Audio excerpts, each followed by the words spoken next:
We are live Hey, hey. on the porch. I'm with my main man, Mr. Permie Bear. What's up? We're in location, building a super secret location. I need a sound check from y'all to let us know if our sound is coming in. Mr. Perm, hit him with some logic, fool. How about we rhyming? We rhyming. Chicka, what? I be spitting them bars. Spit 'em. Sound check. 1, 2, 1, 2. All right, blessings from the conjunction of the three mountain ranges, Topher. Awesome, Spruce Eagle.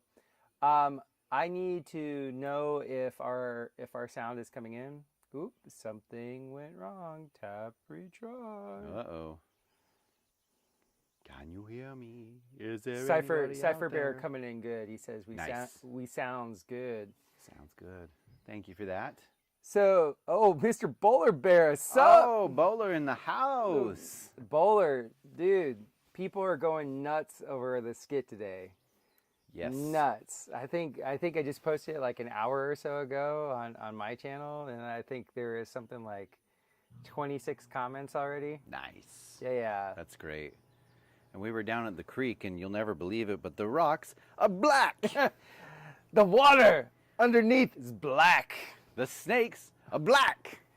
For those of you that haven't seen the little skit, Owen was in town last week, and Bowler Bear, Mr. Permie, myself, Woody, and a couple other folks, Van Dutch. We all filmed a couple of skits, and we had a great time doing it. We had a lot of fun. Totally. And that's probably like you're my schizophrenic friend. Absolutely. And that's the highlight of my day. Yeah. And week and month. Yeah. Possibly the highlight of my year. We were watching the pre-edit version of it, and like he kept watching it. I've never seen this dude like continue to laugh for like 18 minutes straight. He's just like It was really good. Bad if you laugh at your own stuff? No. My ex-wife used to get really mad at me because I would always laugh at my own stuff. It's just so funny. Yeah. The jokes are layered so deeply in there that everything, is just great. And I think anybody who's been through that truther journey totally relates to how you sound so crazy, but at the same time, you're like, no, it just makes sense. Like, obviously. Totally. Yeah. You get the blinders on, total like autist vision, which is sort of like a little little preview. Yeah, Wait for the next one. a little smidge for the next one. You have a Substack now too, don't you? No, I just subscribe to other people. Yeah. So I have a Substack channel which I've been enjoying. I've been creating a bunch of content, and one of the things I write about is the rails that the autist gets into, and I'm kind of talking about how like AI is really autistic intelligence because it doesn't really allow for lateral movement. Totally. Yeah, so it's just a thing if you guys want to check out the Substack. Dude, we started off the day with having such a good conversation. Oh my gosh. It was a great bro hang. Yeah, I think we had a little delay here on our construction site. We had a pretty much a day off because our concrete's not coming in until tomorrow. And so we just broed out, and I was like, hey, you want to do like a live stream later? Because we were talking about the great subject of ecotones. Totally. And how about you tell the people like what an ecotone is? So an ecotone is the set and setting that happens when you have two alternate ecosystems joined together. So we call that the edge effect. So it's like where the prairie meets the forest, or where the forest meets the river, or where the river meets the prairie. And at that conjunction between those two ecosystems, you have a concentration of life. And that's where the abundance is where that happens. And so it's full of these creatures that can kind of like dip and dive in between those two things. Mm-hmm. And then we brought and rolled that up to the fractal of how that like relates to life. And we were specifically talking about the schizophrenics who ride that line between the ether and the reality, and how that is the same natural law or pattern within nature that we see out in the physical landscape. Yeah. I've known a few well-adjusted and one maladjusted schizophrenics, and the well-adjusted schizophrenics, they are the person that can walk the physical and the metaphysical boundary zone. Mm-hmm. And because they're well-adjusted, they have enough grounding in the physical where they can actually operate and connect, but yet their their extrasensory perception has them, being able to be alert to things that the more subtle realms. Mm-hmm. And I guess I'm a schizophrenic magnet,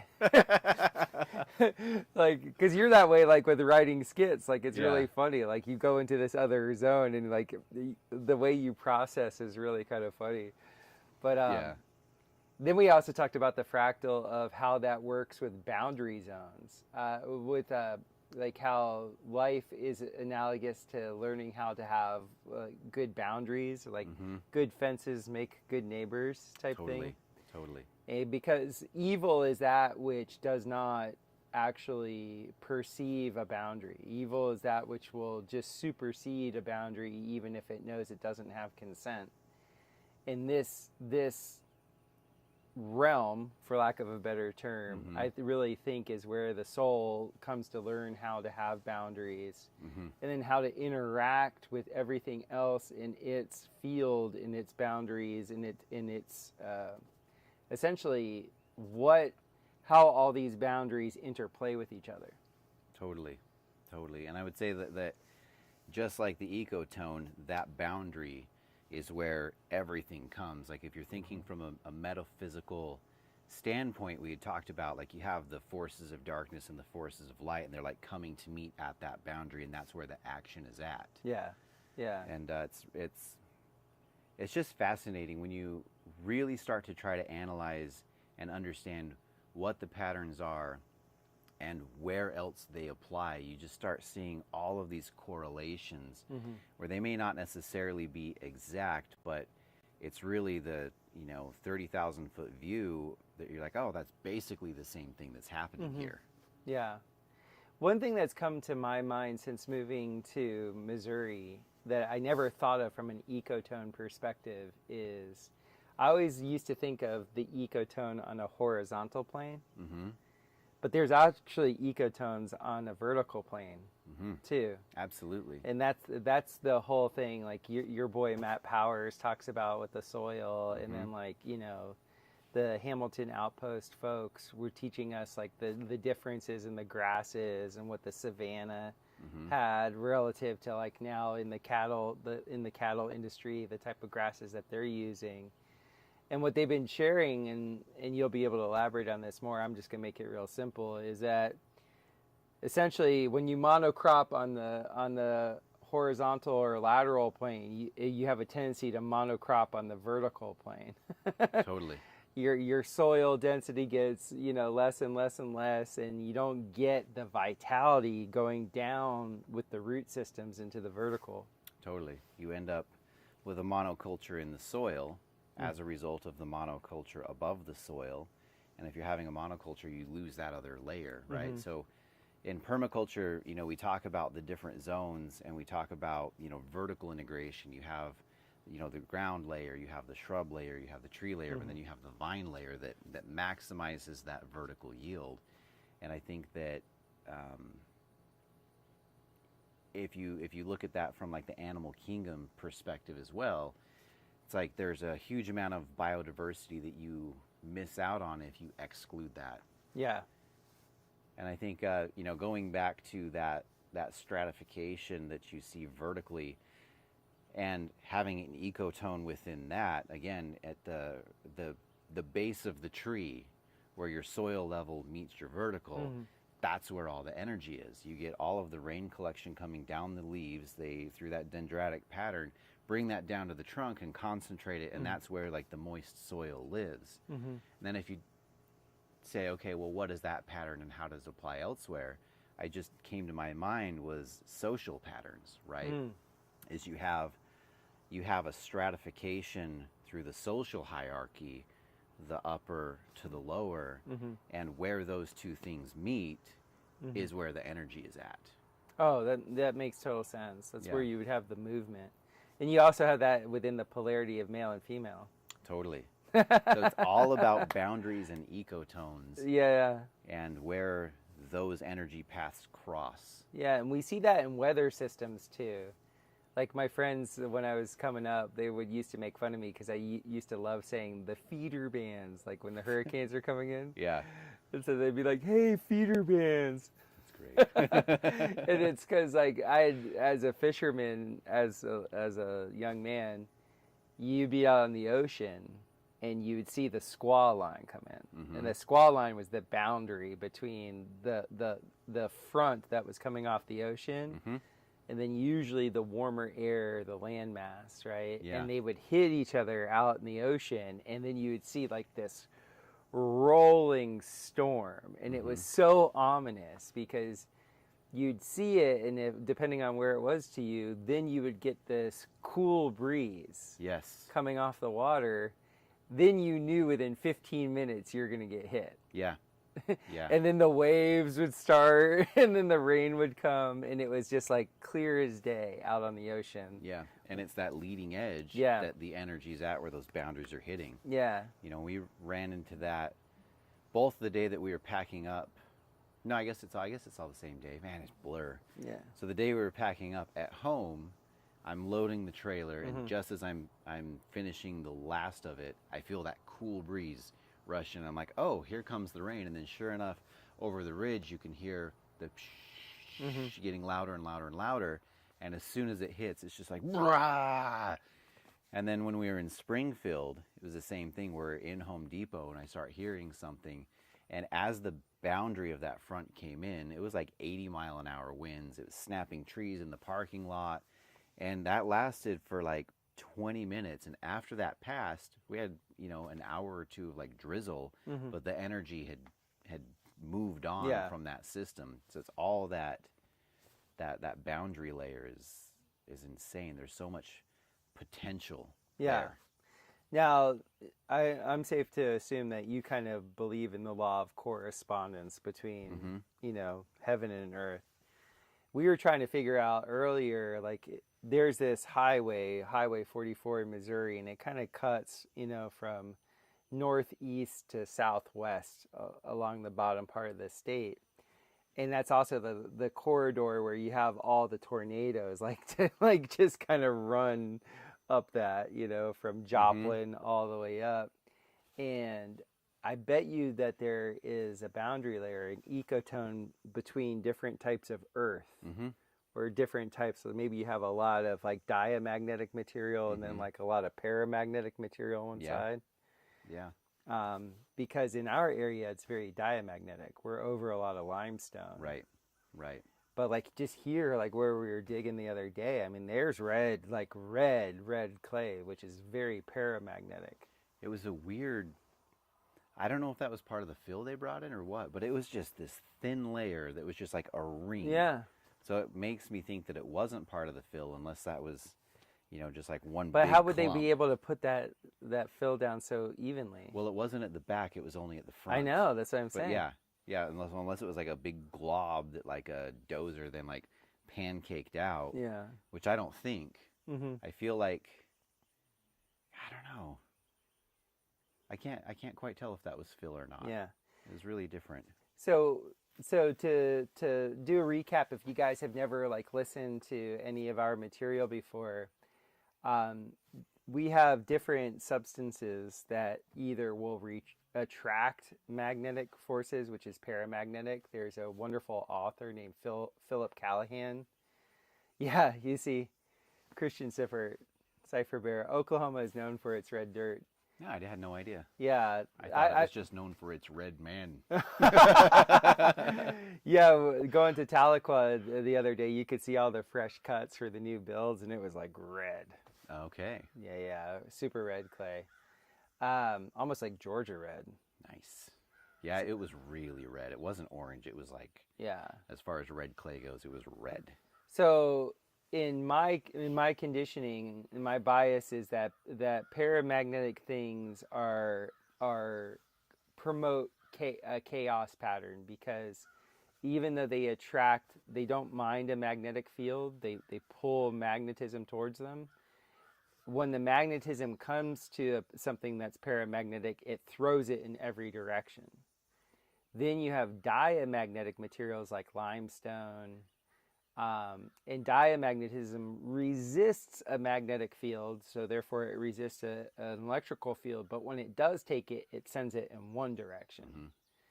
And so Philip Callahan was talking about how a lot of the dolmens and things like this all around through essentially Western Europe were in these hill mounds that are here in the United States were very made out of paramagnetic materials. But those paramagnetic I guess you could say, focal points, Mm-hmm. were in diamagnetic zones. And he talked about them as being like as an energy accumulator. And I noticed in Costa Rica, the where it's all paramagnetic, there is no real diamagnetism down there. The energy, what I would consider the vertical male diamagnetism, was very suppressed. Interesting. In the feminine, attractive, Mm-hmm. let's pull everything in, but like go haywire.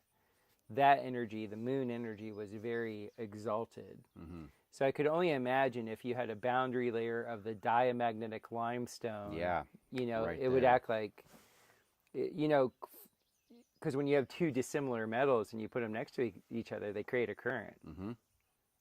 You can't weld two dissimilar metals next to each other. Totally. And that's why you use dissimilar bolts and nuts when you want to make sure that it always stays free, because they won't bond. Right. Yeah. Yeah.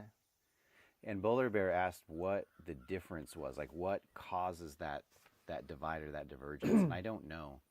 I want to look at that from I think I know, because somebody brought up they talk about Hawaii. Excuse me. What I understand geologically is that paramagnetic material is a volcanic deposit. Okay.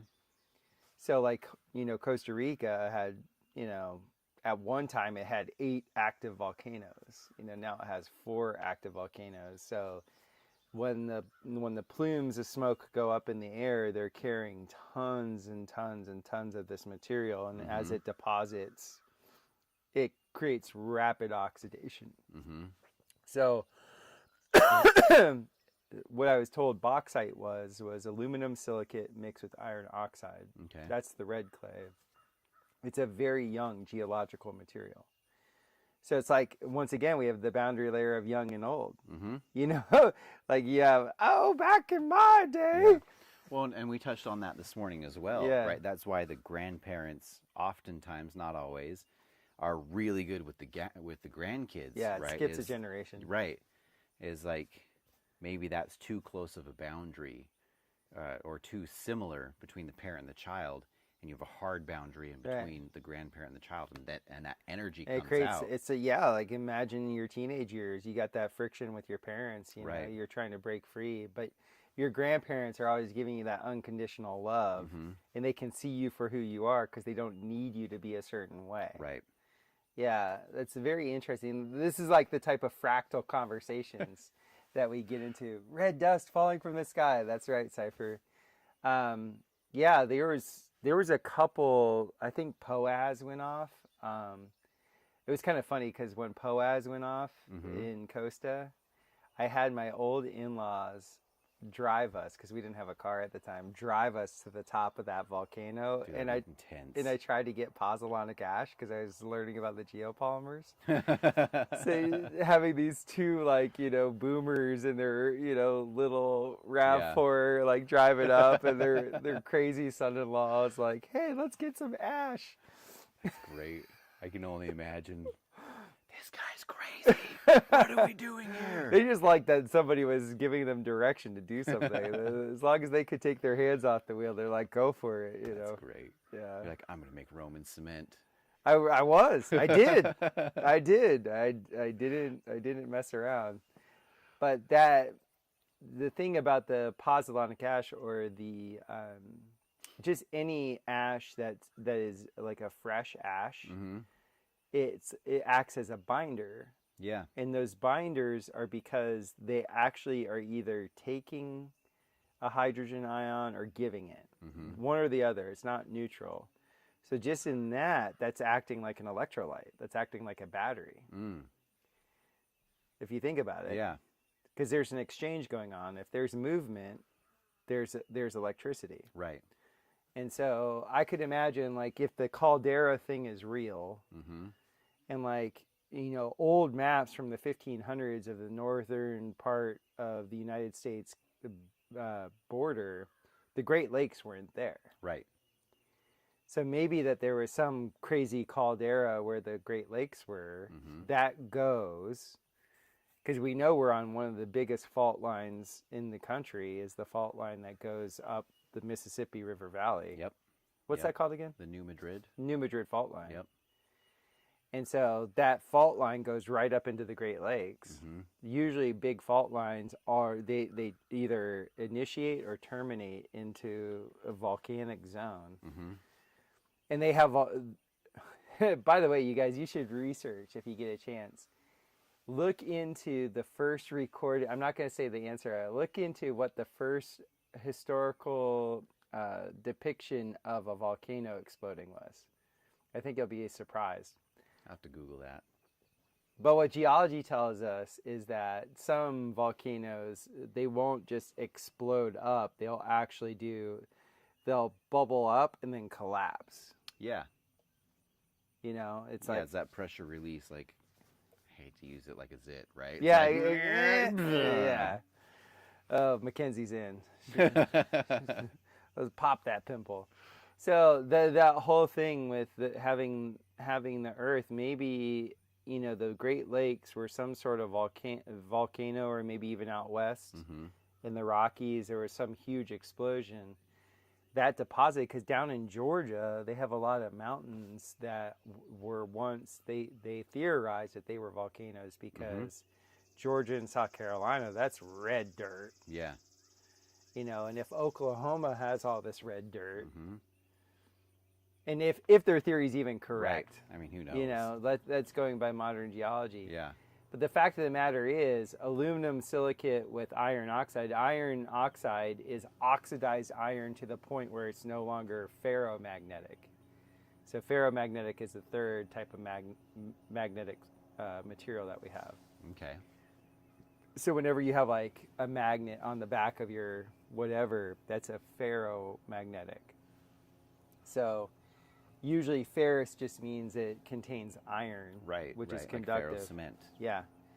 So a ferromagnetic substance it's just been reduced through oxidative stress, and they theorize that in a volcano there's a lot of oxidative stress because of heat. Right. Boom, explodes, it rains down in the form of ash, accumulates, and then that's what a lot of these clay materials are. Could be. Yeah. Love to test that theory. How do we create a volcano? Not a vinegar baking soda volcano, like a real one. Oh, I don't know. I would love to ask the chat. What do you guys think volcanoes are? That's a question that Owen was posing to us, and I was like, I personally think in previous civilizations they had these massive landfills, and just like today, like if you go down to Florida, the landfills are the only hills that you have, and they have these like flames coming out of the top because as they're decomposing, they become gasifiers. Mm-hmm. That gas is coming out, it's methane, so they light it on fire so it doesn't stink up the joint. And but that's all energy, and as a little kid I was like, why don't they use that as like generating electricity? Power plant on that. Yeah, exactly. I mean, that's a lot of heat. Yeah, and it just burns and burns and burns. Yeah. I feel like that was like in Idiocracy too, just like flame hills. I could be wrong. Well, that might be what volcanoes are. You have a decommissioned, like if there were giants, right? Yeah. And in a lot of these mountains where either titans or these massive structures, like buildings are so big that we couldn't imagine, that were melted by God's fervent heat. Yeah. Could you imagine the size of a landfill? That's insane. And those landfills, you know, imagine the embodied energy in it. Yeah. You know, for those of you that don't know, essentially anything that has mass has embodied energy. right? And so even if it's quote unquote trash, it has mass. And so like I've known people, in fact, my grandfather made a lot of money in salvage metal, like after World War II. And he would just run tugboats up and down the Florida coast picking up salvage metal. Nice. Yeah, not tugboat, but like something like a tugboat. A barge, excuse me. There you go, barge. A barge. And he would pick up scrap metal and then resell it. And because it's mass, it's embodied energy. At some point, you know, either God or man put energy into something to make it what it is, and, and it's there. Well, since we became like a throwaway economy, you know, the way for, I think, God, I was in college, like in the 90s, they were telling us the way you can rate how economically viable a country is by how much waste they produce. Sure. That was that was literally an indicator. Yeah, that totally makes sense. Yeah. You know, if you burn all the resources, you're going to burn out. Right. And so there's places like island areas, like what they did specifically in Japan was they figured out, hey, we don't have a lot of oil, but we make a lot of things with plastic and we buy a lot of things with plastic. If we figure out how to just pyrolyze this stuff, we can reclaim the hydrocarbon and have that resource for free. We can turn our trash into a resource. And that's actually what I studied the most in looking at how to build like pyrolytic vessels. In the jungle. Yeah. Yeah. No, that makes sense. Yeah, because living in the jungle is like living on an island. Totally. You can't like just run down to Home Depot and like, oh, I just need this. It's like literally like, what's around me right now? Okay. Let me grab a monkey, a snake, and a frog, and let's see what we can make. Dude, that's the one thing I really appreciated about that time in my life was like, I became Sanford, and I used everything. Like I would collect things and I would just repurpose them because it was just so hard to get something man-made. If it was metallic and round, I was like, oh, I'm taking that. Because at some point I was going to use it. I just didn't know for what. Exactly. Yeah. What could this be? And that carries forward to today. You remember those big blue tanks that you've got? Yeah! Like, I got to get those. It's quarter-inch steel, bro. Within a couple months of moving into his neighborhood, I saw that the biggest city closest to us had these remainded 15,000-gallon water tanks from the municipal, and they had them for like $500. All I had to do was get them to my place, and I was like on it. Because to me, I was like, just the metal alone on that. Like if you're just to cut that metal, weigh it, and resell it, it was worth so much more. But like here you have like a watertight tank. Totally. So I got two. Obviously. Why wouldn't you get two? Because it's just like in the United States, there's so much treasure here that people just see as trash. Totally. My old in-laws, it was kind of funny, speaking of ecotones and boundary layers, their hood that they were in when they still lived in Lauderdale, it was this area called Rio Vista. And Rio Vista is right across the street from the Intercoastal, which is like ritzy. Okay. But then it's also right across the street from the hood. Nice. And dude, it's the funniest thing because you had all the people that couldn't afford to be in the Intercoastal. They kind of lived in Rio Vista, so they were like coming on up type thing. And so, but they were pretending to be like the millionaires over there. I'm sure some of them were, but like they were like more working class, you know. But they were always like upgrading. Like you could tell, because when I was coming up as a very young person, that was just like a working man's neighborhood. Now all the houses are multi-million dollar homes. It made no sense. Yeah. And dude, on the days of bulk trash pickup, all the brothers from across the other street were coming on over. Yeah. Because all the people were throwing out these great, like, you know, wall units and furniture. And my mother-in-law was just like, It's shopping It's day. shopping day. Going on out. God, I think half their furniture was from like their neighbors like throwing it out because it was all great stuff. It was just like, yeah. So That's that that was energy flow right there, though. yeah, that was that ecotone. Yep. Between the classes. Yeah. Yeah, that was something that we were discussing the other day. We kind of discuss everything, but you do have that. Like, I have a theory that the super rich these days are kind of aggro, just because when you were super rich, 70 years ago, you had a technology that really allowed you to be all by yourself. Yeah. But now, with how the technocracy has worked, it's like, the Faustian bargain. Yep. Now even the poorest of schlebs has the same technology as the uber rich. And, like, they have access to the same things. And it's so annoying to the uber rich. I got my Obama phone. I had to pay $2,000 for this iPhone and camp in front of the store. I don't even camp. Yeah, right. Yeah. I had to pay a hobo to camp in front of the store for me. It's so true. And so that you have the ecotone between the classes, like what was that? What was the saying in revolutionary France? Not give me liberty or give me death. Not that, like in France during the French Revolution, there was like, it was the bourgeoisie against the aristocrats. And they had this one term, but I got to live that as a little kid. Because I was telling him this example of like Lauderdale used to be like this. It used to be like the yachting capital of North America, of the USA. And so you had people that had a ton of money. And then you had just like the common person that just had like a 15 or 20 foot skiff that had like no money. They were like fishing to feed their family.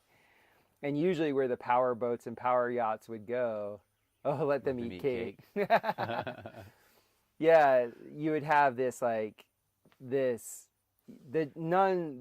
person that had the Viking, 72-foot yacht was never in the same waters as the person that had the little skiff, the flatboat.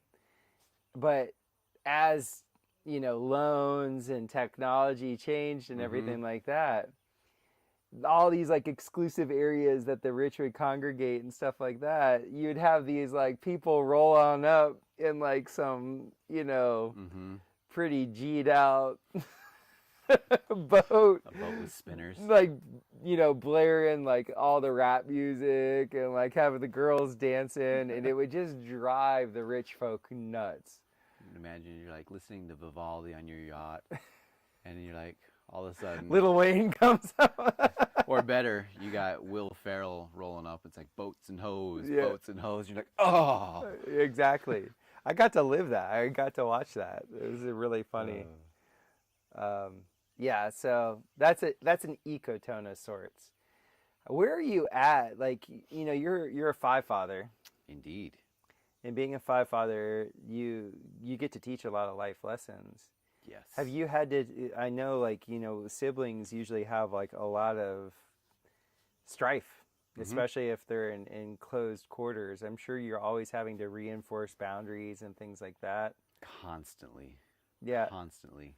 How do you do that? Like, is there enough? Do we have It depends on the day. It depends on the day, and it depends on the kid. Like my 13-year-old has a completely different concept of boundaries than the 8-year-old. Yeah. So, and obviously there's personality issues and things like that, but, what we try to do is just like, okay, here's the boundary. Here's like your example of the boundary. How would you like it if, like, imagine this, situation. But, they just get so crunked out and in the zone that they're just like, rah! Boundaries? Why? Who? What? No. This is, they're very in the moment. So is it like dominoes? Like is there like a chain reaction? Totally. So the thing that we always like, whenever a boundary is crossed, we're always just like, yeah, but what did you do? Right. He blah, blah, blah, blah. Okay. But why? What did you do? Yeah. Well, I didn't do anything. I only bit him, and it's like, come on now, So I don't know. It's one of those things that I think you're constantly trying to reinvent a solution because none of what you're doing is actually working because they're morphing and changing at the same time. Right. So that's one of the more difficult things I think is teaching boundaries between siblings, and then as those boundaries change as they age, it's a real struggle some days to figure that out, especially with the older ones because you're constantly charting like waters you've never been in there before, right? And it's a struggle some days. Yeah, I bet. Yeah, I'm watching because we only have one, Ellie, and it's interesting. What we have to enforce from a boundary layer with her is telling her to be consistent with the boundaries that she's creating. Right. So like like for instance, just a small example is like if we're playing a game, she loves to change the rules. Oh yeah. The rules are the rules are a boundary. Yeah, totally. And so that little grabbler, she'll like... she totally does. She'll be like, oh, but now this. Yeah. I win. And that drove Ronan crazy when they were trying to play tic-tac. No, it wasn't tic-tac-toe. It was it Connect 4? What's that one with the board and you yeah, it's Connect 4. Connect 4.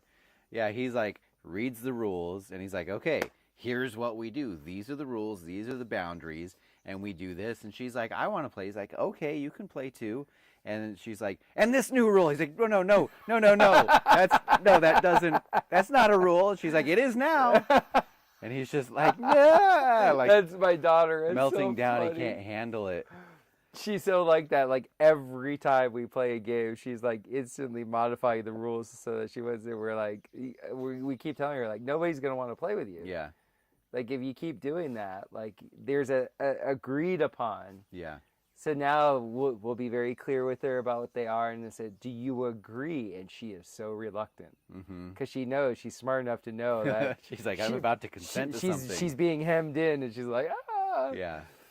The most interesting boundary to watch with kids is the boundary outside of your family as they start to interact with other people. Yeah. Because things that go within the family don't necessarily fly within society, for better or worse.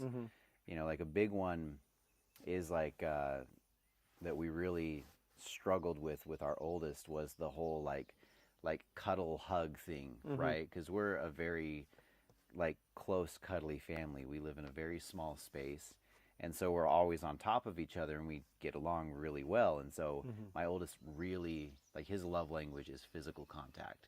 He loves hugs, all those things. And so we would go to the park, for example, and he'd meet a new person, and he's playing with him, and then he'd just like grab him and hug him, and they'd be like I don't know how to handle this. Yeah. And it's like boundaries. Like, yeah. And he just had the hardest time understanding that concept. He's like, well, but this is what we do when we're having fun with somebody. We hug, and we're like, yeah, but not everybody does that. Yeah. And that was really hard for him to learn, and he's always been a giant, right? I mean, gosh, that kid he's 13. He's probably 120 pounds, and he's 5. What did we measure him the other day? He's 5'7". He's a big kid. Yeah. And so he's always been, so he's playing with kids his age, and he's just like smothering them.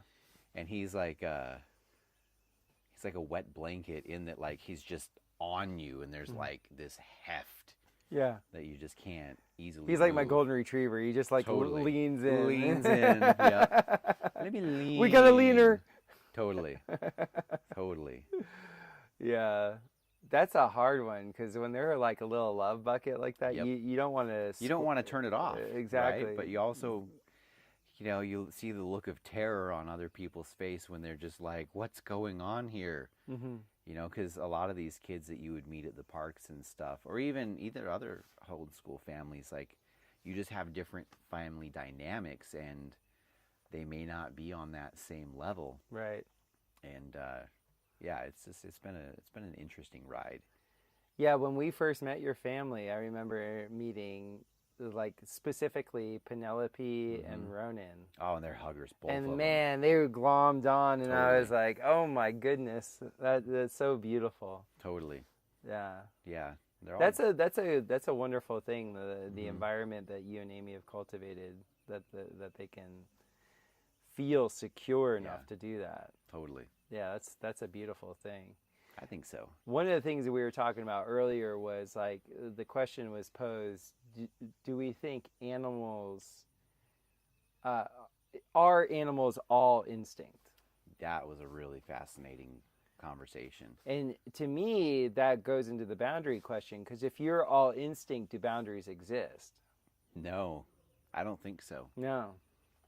You'd be working on a pre-program. Not to say Hmm. that there isn't sentience because there's obviously sentience, but like it, we should like actually define what instinct is. Go for it. Instincts. What are instincts? I think instincts. Let's see. What were we were saying? We were saying that instincts are like an implosive force, right? Mm-hmm. Like you're just drawn to do this thing, and you're like in the flow channel, Mm-hmm. and you can't escape it. Right. And it's just like it's no longer up to you. Right. And you're just being sucked into this thing that's your very nature, and there's no escape from that. Mm-hmm. And that's, I think, a defining factor between human consciousness and animal consciousness is that we get to ride that edge, right? Mm-hmm. We can sometimes choose it, sometimes not, but like that's the energy that it is to be human. And I think why we have the creative force that we have is because we're on that boundary. And we had talked about, the boundary that we are the boundary between the physical and the metaphysical. Yes. Mm-hmm. Which then brought up the whole like gladiator quote of like what you do in this life echoes in eternity. And it's like, yeah, it really does. Like you can apply that to a spiritual concept of like, reward and punishment and all of that stuff, but really like it how did we describe that earlier? It really is because you are that bridge that energy flows through you from one medium to the other. And Right. when you enter into And that points to the split philosophically between East and West. yeah. Because West says you're the determiner of your fate, which if we're going to take that, that great quote from the Ridley Scott movie, what you do here echoes in eternity, where the East, the philosophical difference, they're saying the same thing, it's just in a different direction. Totally. They're saying, no, you're fated. Let's just say the subtle has determined what you're going to do here, and you're just going to watch it play out. So could you flip it and say what you did in eternity echoes in your life, like you're set to repeat that same pattern? That's what they say. Interesting. And then where you get the philosophical boundary layer is somebody like Nietzsche that was trying to straddle the two. And all he could come up with is like, you keep repeating the same thing over and over again because you're bound by fate, but your free will is determining your fate. And you're just like in this nihilistic circle. Nonsense loop. Yeah, that's where, he died miserable and like, Yeah. he was not a happy dude. Yeah. The epidermis is the boundary layer in between instinct and outstinct. Well, I like to shower, so I don't generally outstinct. Come on, Cypher Bear. Epidermis. Oh, the shower here. Man. Oh, yeah. Dude. You want to brag on it? It's the best shower I've ever had. So you've got... He doesn't shower normally, so for him to say that... You have no other option. There is no bath in this, so... I've never seen buttons on a shower. That was the first one for me. Yeah, same for me. But you've got the buttons, you've got the rain, you've got the wall mount, and you've got two wands. Yeah. And I'm going to like push all four buttons and just be like fully immersed. But the funny thing is like the dial on those two different, because there's like one panel here and one panel here. The hot water is different on those things. So I get in, I hit the regular shower head. I'm like, oh, this is cool. Rain, yes. Okay, this should match this. I dial it to the same. I hit the button. And like not even 30 seconds, like 3 seconds later, it's scalding hot. I'm like, ah! And I had to like turn it all the way to cold. But once I got the temperature, it's like, I don't ever want to leave this place. I felt like a fish. Yeah. I was cavitating through the shower. The Schauberger vortex is pulling you up. Totally. That's awesome. I was levitating. It was great. If you think about it, you and I, one of our occupations is that we build boundary layers. We do. Absolutely. So you know my affinity for the bubble boundary layer, being a dome, any curvilinear thing. And the reason why I like that type of boundary layer, that type of ecotone per se, is because energy seems to flow really, really neat in that space. Definitely. Like, there's something with curves that can be an energy recycler as well as an accelerant. yes. And if you think of like the banks of a river, right, it's like those curves either slow down or pick up depending on what's going on. And, you know, like if you think of a curve this way, like, you know, a sine wave pattern, you have that acceleration. And I think that with the different energies that we can perceive and not perceive, or understand and not understand, there's just something special with that. You know, as I was doing the final grading around the backside of that dome, it was really cool because I could like intuit the way that it should work.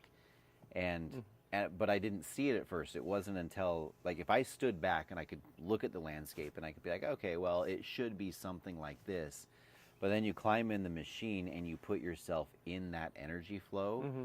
When I was on the new dome site and I'm working the back of it, it wasn't the same until I started at the existing dome, and it's almost like I picked up that energy stream and I carried that energy stream and I just kind of felt the way that it should flow, and it's just this beautiful swoop around everything. And then I noticed, like, after all of that was cut and graded, as we walked through that with the owner, I could still feel that shift in the energy from what it is to what it was. I'm having flashbacks to calculus, because there's a different calculation for rotational acceleration relative to linear acceleration.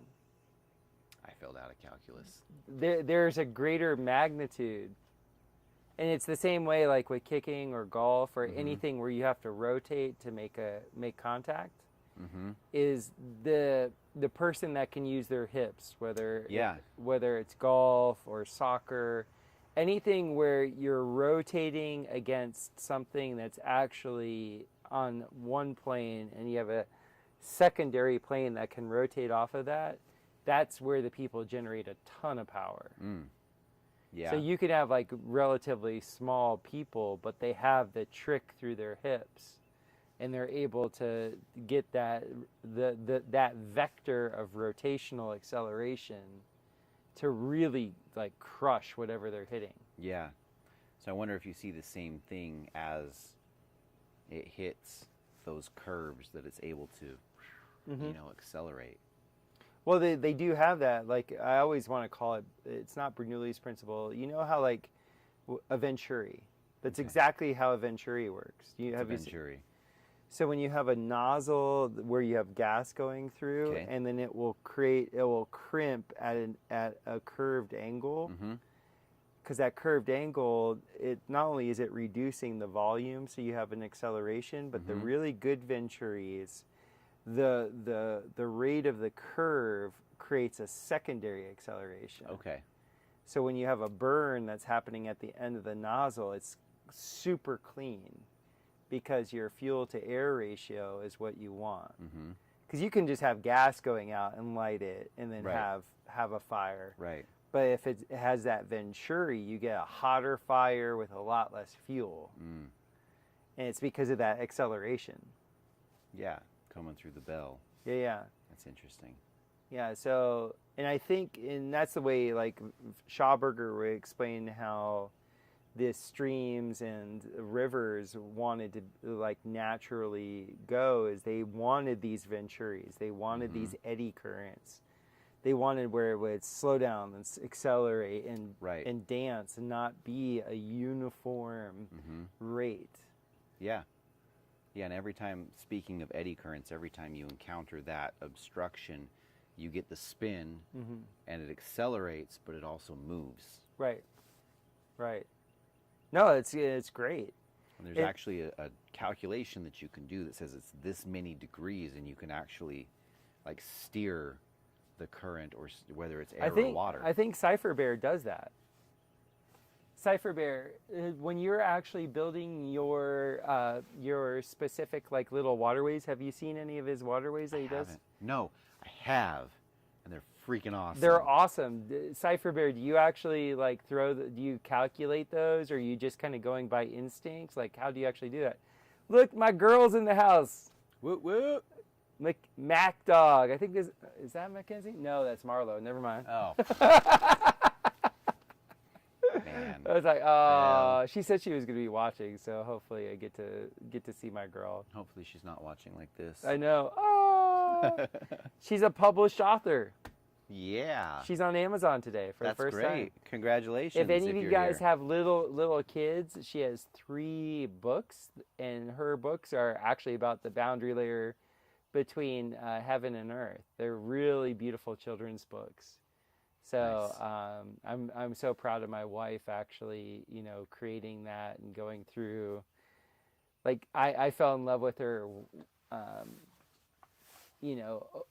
through Skype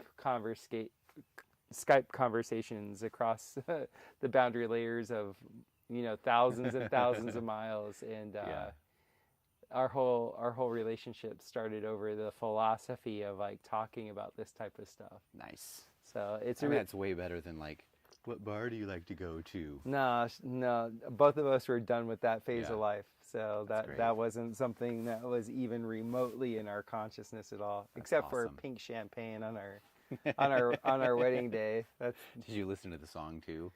Pink Champagne? Who sang that? I don't remember. It's a terrible song. No, we didn't.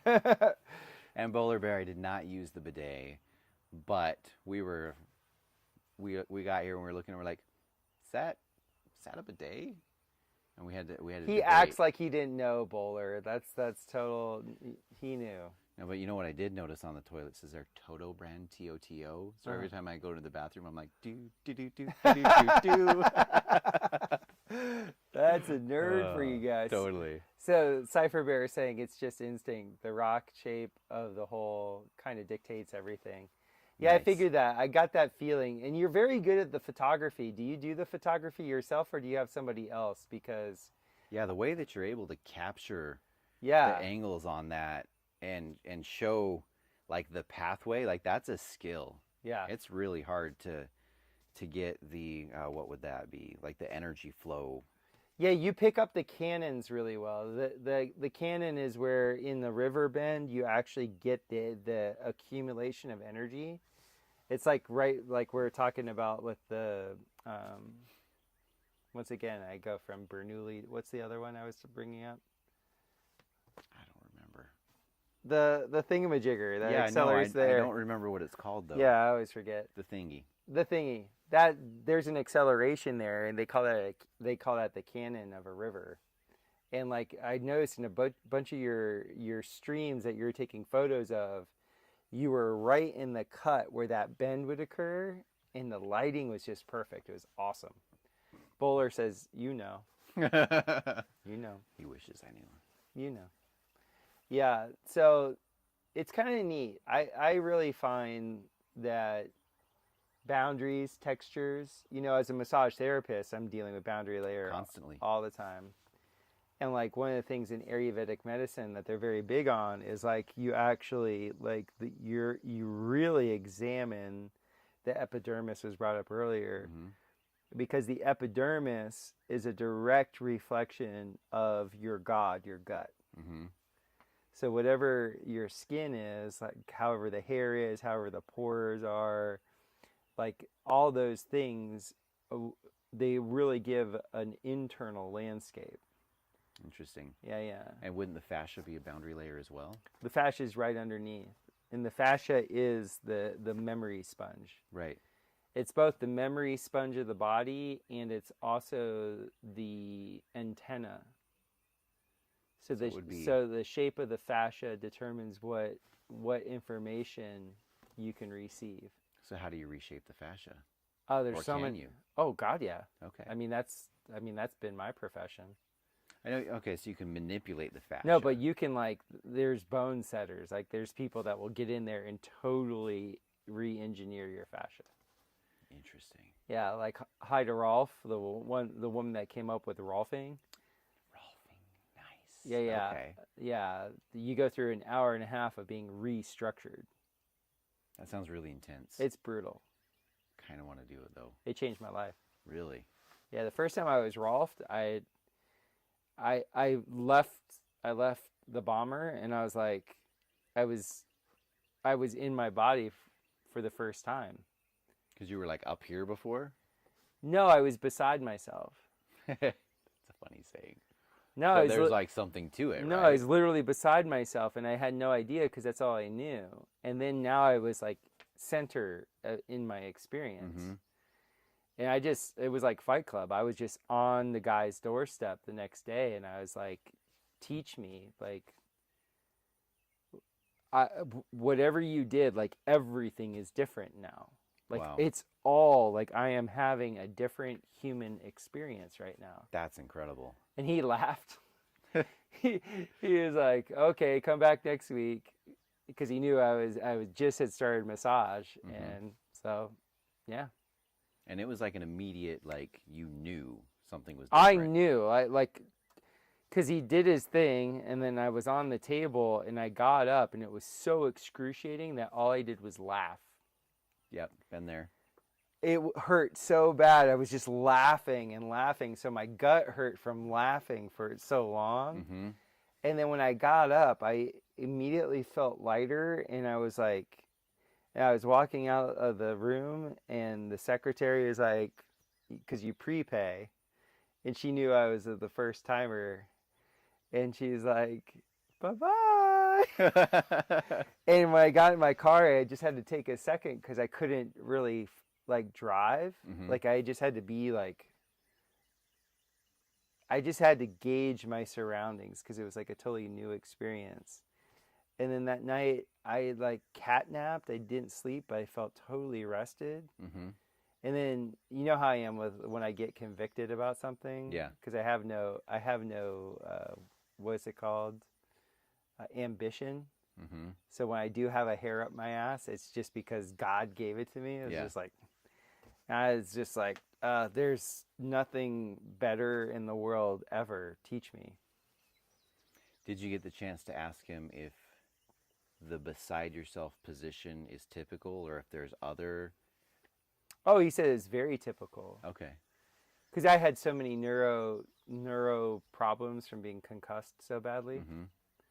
Like I had 3 major concussions. It's like they hit it out of you. They hit you out of you. Well, yeah, one of the worst concussions I ever got was getting hit in a game, but I also got hit by 2 cars. Lucky. Yeah. Remember I was telling you how the brothers used to be clown on everybody? Yeah. My friend Nigeria, he would clown on me the hardest. I got hit by a drunk driver the week before our bowl game, and I broke all these ribs. And I'm getting onto the bus on the way to the airport for the game, or Mm-hmm. for the week that we had of bowl practices. And Nigeria was giving the rundown like he was a sports announcer for everybody that was getting on the bus. Nice. And he's like, Chris, crash test dummy Gardner. And everybody just broke out laughing, and I was just, when you have broken ribs, it's really hard to laugh. And I was literally in stitches. I was like, stop, Gia.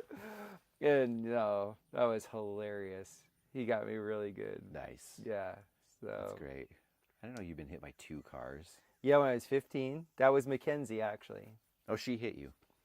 Well, we've figured out that both of our subtle bodies acted like the anti-Cupid for every other girlfriend or boyfriend that we were ever with.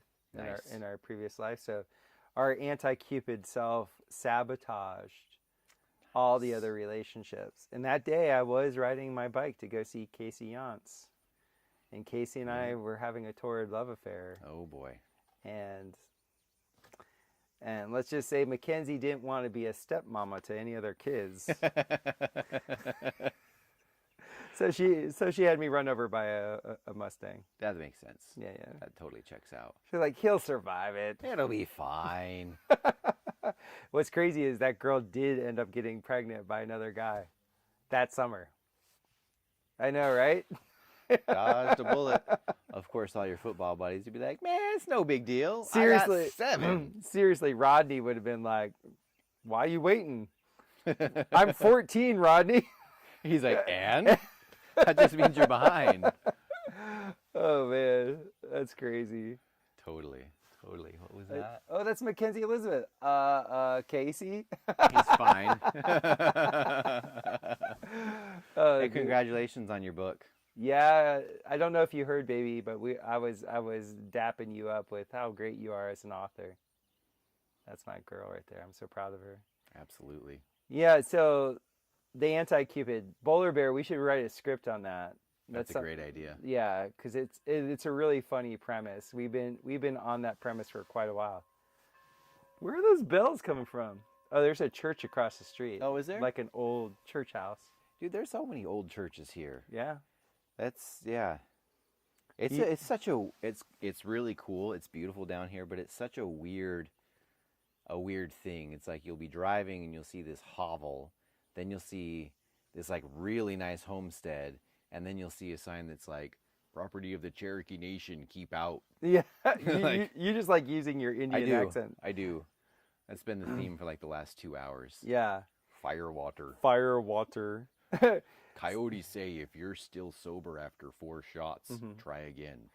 So I don't know if you had heard some of the other live streams I did, and we talked about the Trail of Tears. Well, the Trail of Tears like terminated right here. Right here.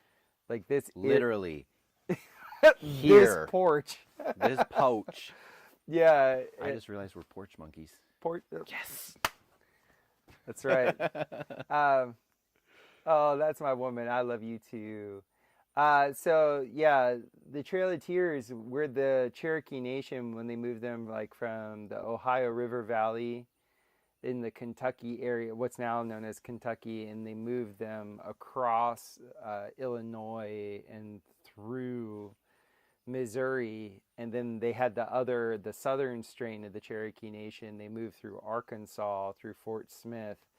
They brought them right into this area. We can't say exactly what this area is, but it's just a part of eastern Oklahoma where the Cherokee Nation is, and it's very odd.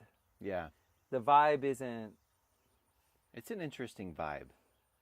It really is. And I just had the interesting realization that, like, the fact that we live so close to the Trail of Tears in Missouri, and now we've somehow ended at the end of the Trail of Tears, is kind of a weird sync, right? Mm-hmm. Because we didn't plan that. So what's that all about? Yeah, and then at the end of this build, there's ceremony with my friend that's part of the Cherokee Nation. Oh my gosh. Yeah, there's so many layers. There's some Cherokee stuff I think I have to resolve in my family, because my dad looks like somebody had jumped a fence with, because my friends that have Cherokee in them, he looked like them. Interesting. The really dark black hair and like the piercing eyes. Yeah. And he had the Indian skin. Like that man never would burn. Yeah, that's basically my wife. She's got enough of that wagon burner that she'll like burn for a day, and then she's just like golden goddess, and I'm just like, Your wife, black. The shower, black.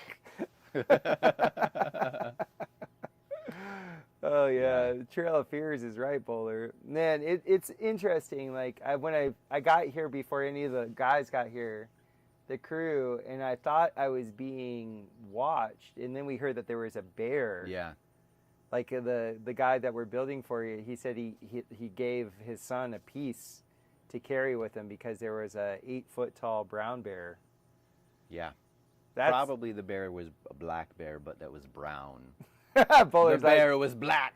The Cherokees were black. Yeah.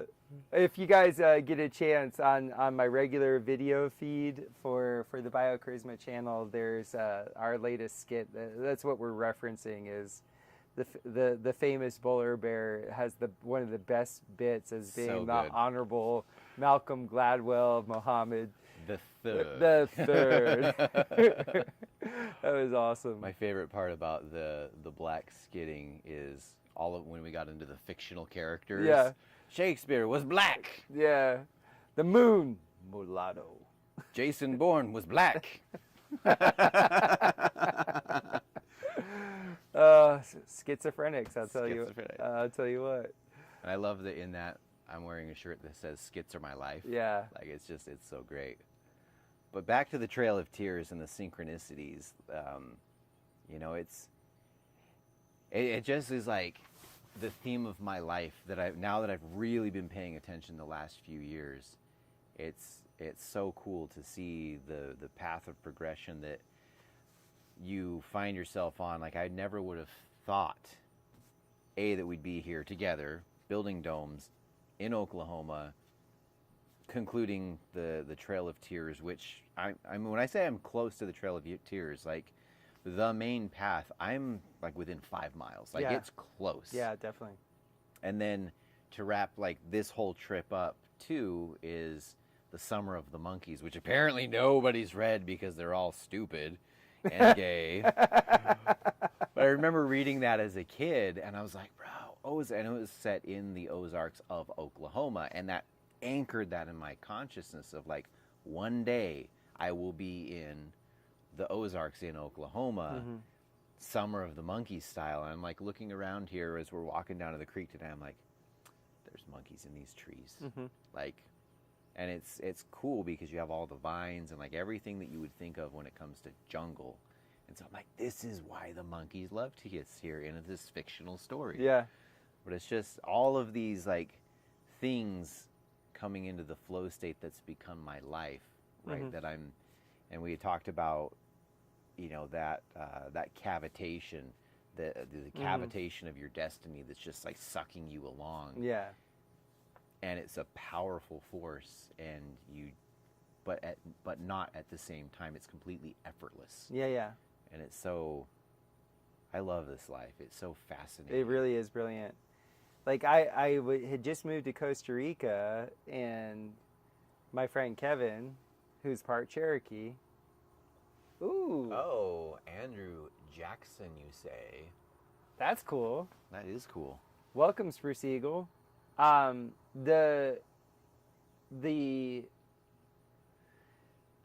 in Kevin's car up in the Talamancas of CR, and his CD player can only play one CD, and it's that of the Ozark Mountain Daredevils. Yep. So for months, we're just jamming out to the Ozark Mountain Daredevils, and I'm like, this band is good, and he was really into it. Like and he turned to you and he's like, they're black. And it was so funny, like when I reached out to Chance Garton the first time, we became friends really quick, and he lives, you know, pretty much really close in Springfield. And he sends me the first live show that he went to of rock and roll, because he would go and do EDM festivals and things like that. It was the Ozark Mountain Daredevils. It was the Ozark Mountain Daredevils. Of course it was. Why wouldn't it be? Right, exactly. Jeez. It was just like, you know, I would notice this whenever I was going to travel.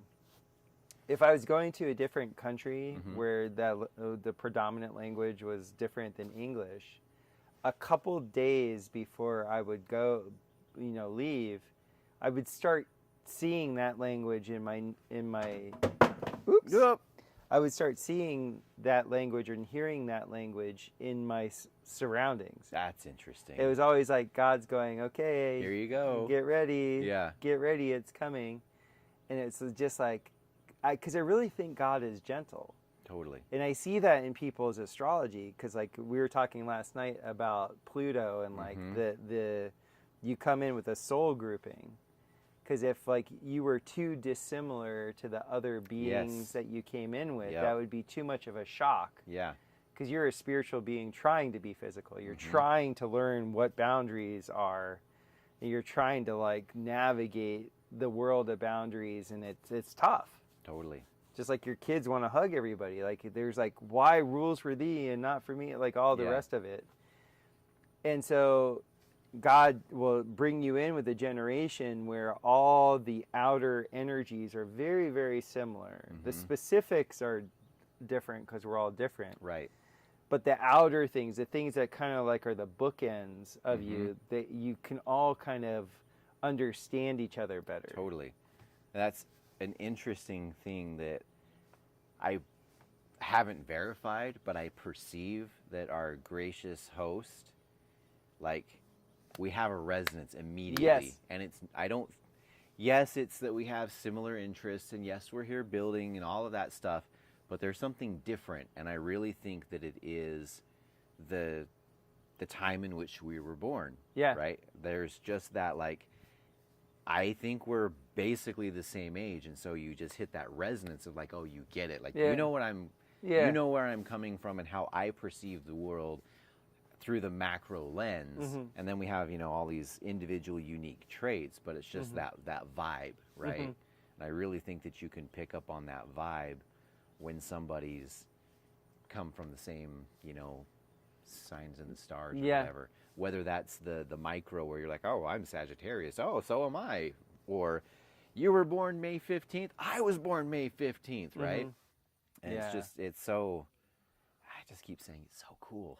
It really is. It really is cool. And the infinite layers as you start to see these, and that onion gets peeled back, where you're like that and that and that and that. And it's just so cool. Have you listened to the pod I did with Nicole Murphy yet? I've listened to about 20 minutes of it. Oh my goodness. So here's my idea.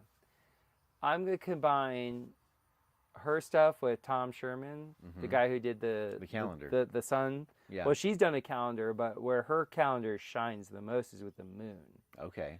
Of course, because she's a woman. Yeah, exactly. She completely corrected a misnomer I had with the moon, which actually then brings music theory into it. So now I feel like, oh, okay, this is the quadrivium really in play. Because the whole turning of the octave is the moon. The moon is to change the octave. Does she explain that? Yeah. Okay, I'm going to have to really dive into Because you know that there's 12 notes, and when you hit the same note on the second turn, now you're at a different octave. Right. Okay, so the moon cycle, we're all told, oh, there's 13 moons in a year, and that's not true. No? No, because your new moon has different lengths. So each new moon will vary anywhere from 36 to 48 hours. I had no idea. Yeah. I was always told it was exactly 40 hours. Yeah, I thought it was like clockwork. Like that's the thing. Okay. No, it isn't. And so the variation, you end up having 12 moons. But the thing is, the 12th moon ends up landing where it started. So if it started in Aries that year, then it will terminate in Aries. So it's actually it does 13 turns within 12. Okay, so what's that pattern? It makes it so that things can never be the same. That's why it's paramagnetic.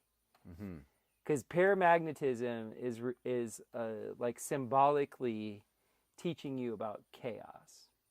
Okay. And chaos is just another way of saying change. Yes. Ooh, climate change. In a way, they're signaling, ooh, climate chaos. Be scared, buy more shit. Change is inevitable. Absolutely. Change is the only constant.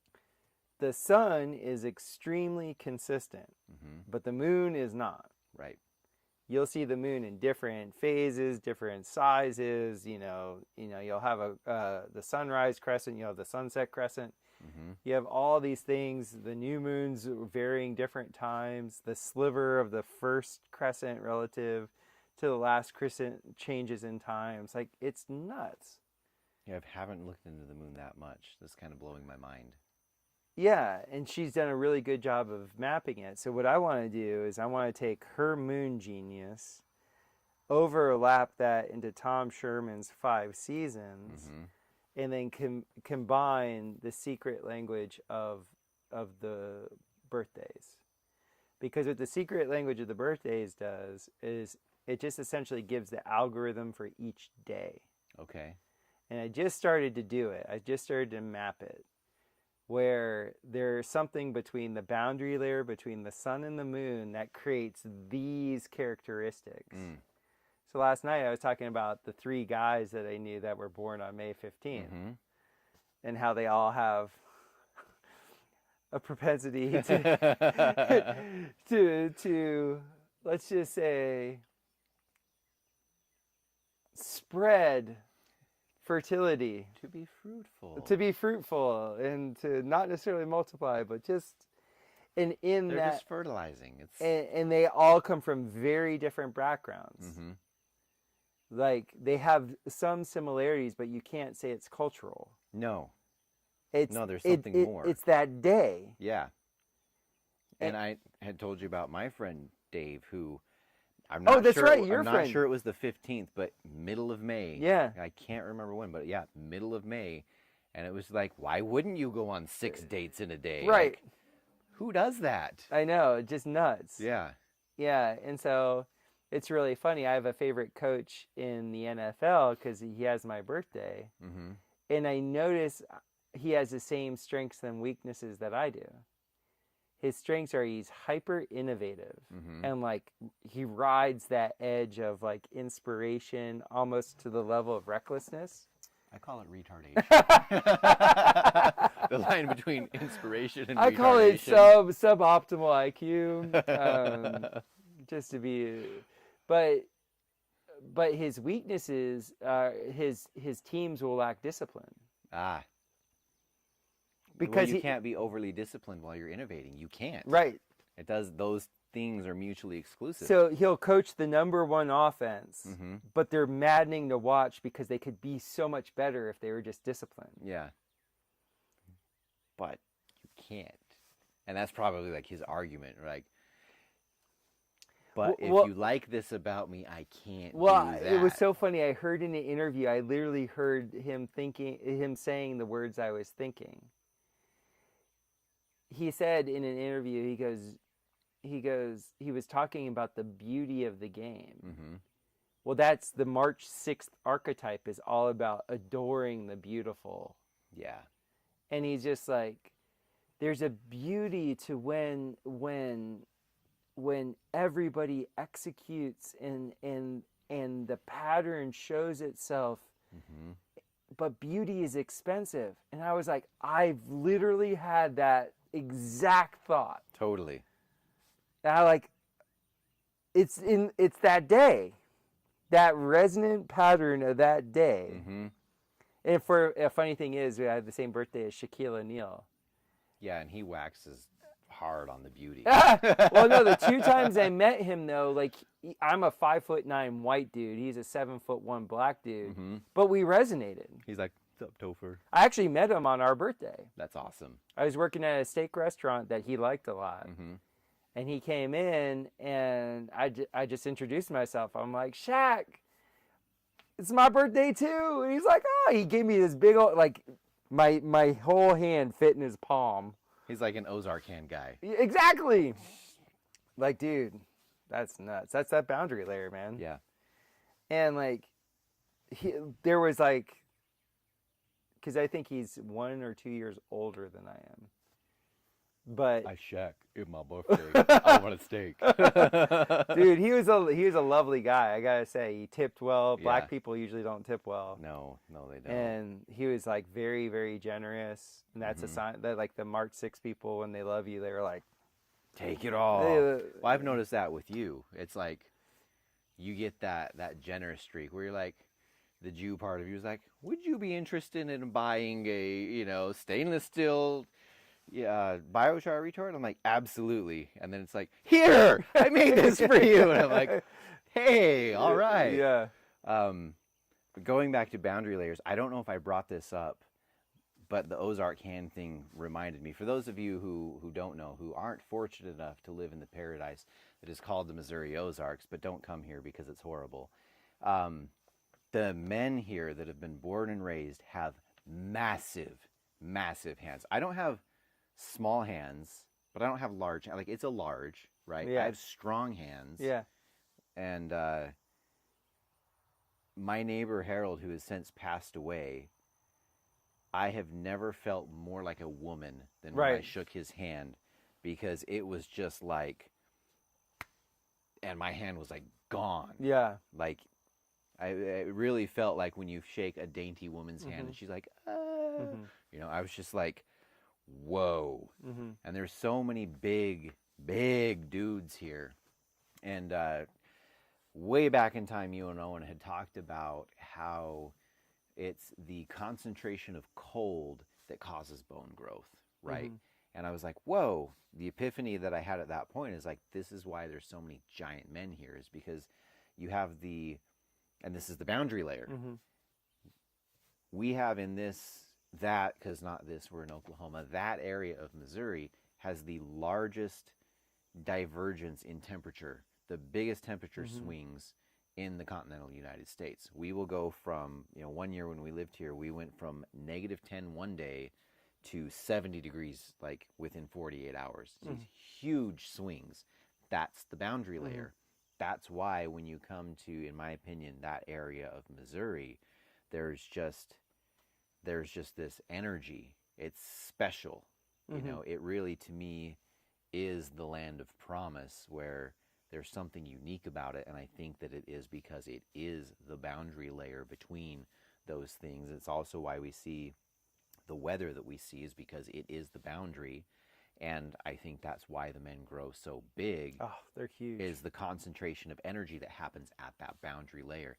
And another boundary is you get this weird thing where you have the smartest people I've ever met consistently in my life live in that area of Missouri. And there a lot of them are my neighbors, and you get talking to these people, and it's like, oh, well, I was an electrician. I did that for a while, and I wired the prison, and I blew out my shoulders because I was the biggest, strongest guy on the crew, and I was the only one who could pull these massive feeder cables through this conduit. Nobody else could do it. I'm speaking of my neighbor Mike.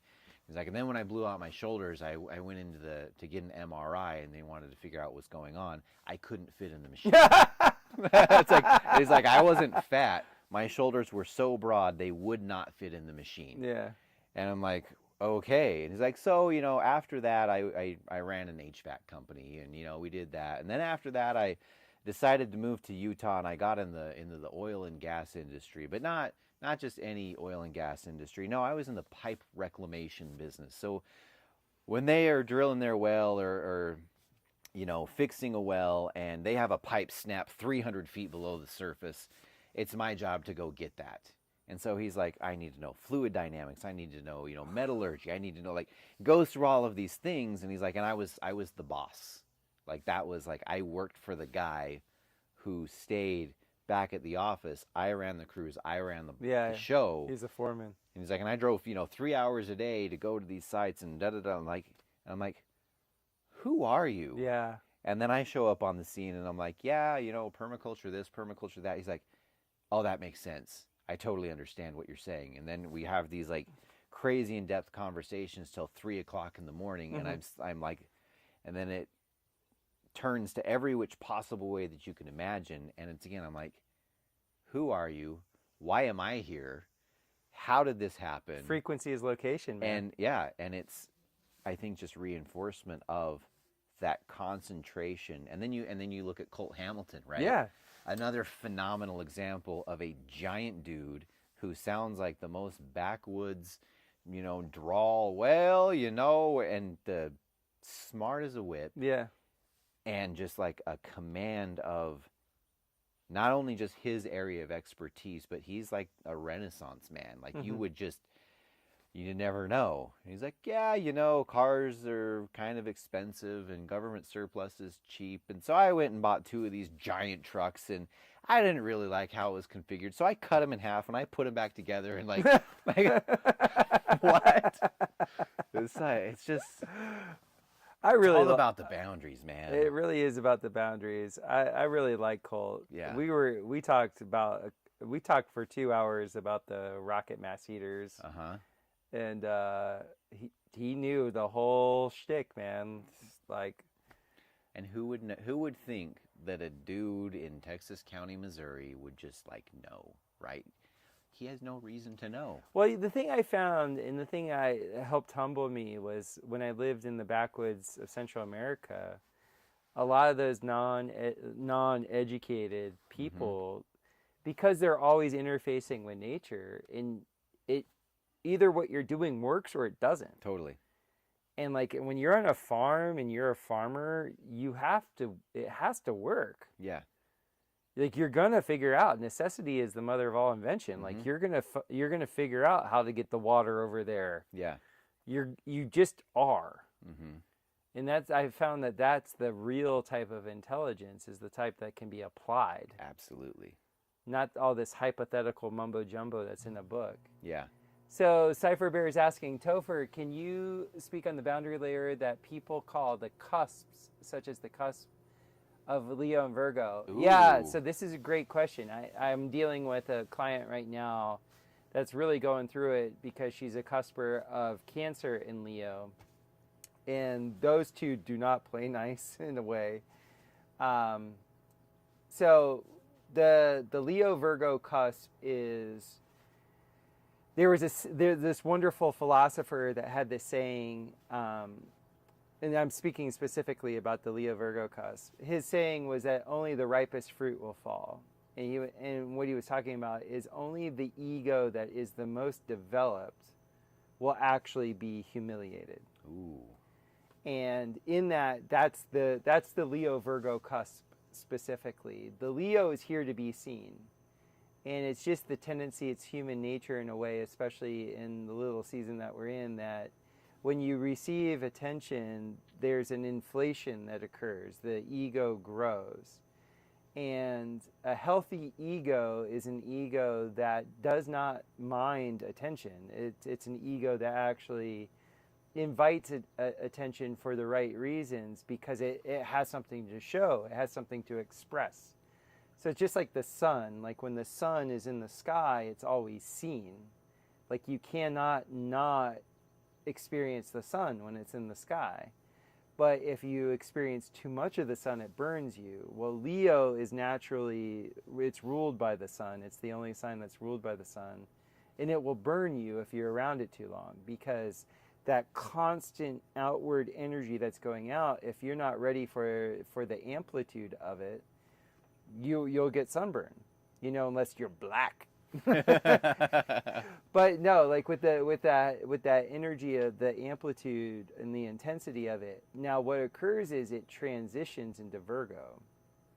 So Virgo is the Virgin. It was that constellation was originally known as the Virgin, and even for tropical people that are into tropical astrology, it's still the same archetype. Virgo is about being sensitive to what the earth needs. So if you have this exaltation of the sun, and it's just always being exalted, you could end up with a desert. Everything's dried out and burned to a crisp. But Virgo is more about what's appropriate. What's appropriate. The Leo almost never thinks about what's appropriate. The Leo energy is always just, it's about me. Like it's like the 5-year-old little kid energy. It's about me. What about, like, my wife and I have this joke about our wiener dog. We put words in her little dog mouth saying, it's about my. Oh my. And so that energy is always like, it's a hungry energy. Like if you've been around a really hot sun, you can feel it pulling the water out of you. It's hungry. It's thirsty. Like it makes you thirsty, right? Virgo is cool because it's mutable earth. And in Chinese medicine, mutable earth and water are the same element. So it's this energy of sensitivity. It's this energy of like what is needed in the moment. It's more of an energy about timing and rhythm and cycles. And it's not there to really be seen unless it can be an expert. And so the people that ride that Virgo Leo cusp, they're seen almost reluctantly. It's almost like they're put in a spotlight, but not because of any of their intrinsic motivations. It's just they're just put out there, and they're usually put out there because they have some level of extremely high expertise. You'll find the earth signs, especially, when you have the Virgo earth energy or the Capricorn earth energy, they really know what they're talking about. If they choose to speak, if they choose to engage, which they're usually reluctant to, if they choose, it's only because they feel like they're an expert. They feel like they really know what they're talking about. If you're ever in the presence of a Virgo or a Capricorn and they're not talking, it's because they're not really comfortable with the subject matter. They don't feel like they can add anything of any value. They don't feel like it would be appropriate to chime in or hypothesize. Like the Virgo in the Capricorn, they don't hypothesize. Not in a public manner. They might internally do that, but in a public manner they don't. That's so interesting. Yeah. See, there I go again. Yeah. Thank you for that question. Like, yeah. As you were talking about that, I'm just like thinking through my life, right? Because you're like, oh, you're a Virgo, and I'm just like, whoa. I'm kind of like blown away. In this epic you are. Yeah. Yeah. And that's what's kind of blowing me away is as I'm like thinking about all of that and the way that it's applied to my life. We were talking about coming up with a channel called Appropriate Technology. Appropriate Technology. Absolutely. And we're both Virgo. Our Pluto's in Virgo. Yeah. Yeah, too. And that's why we get along so well. Now, but you said that you're the water, right? Yeah. Well, if I'm mutable earth, and we're both it's basically mutable. the same. Yeah, like yeah. That totally checks out. Why we have this vibe. Yeah. But yeah, no, like I really started to develop this after my Saturn return later in life, where like all of my jobs going up to that point, hyper focused, extreme expertise, narrow, right? But then when I got to talk about that, I would light up, right? And that's kind of like how I am now when I get to talk about permaculture, seeds, farming, like things I know. I'm just like, skits, right? Like I get to dial that in, but like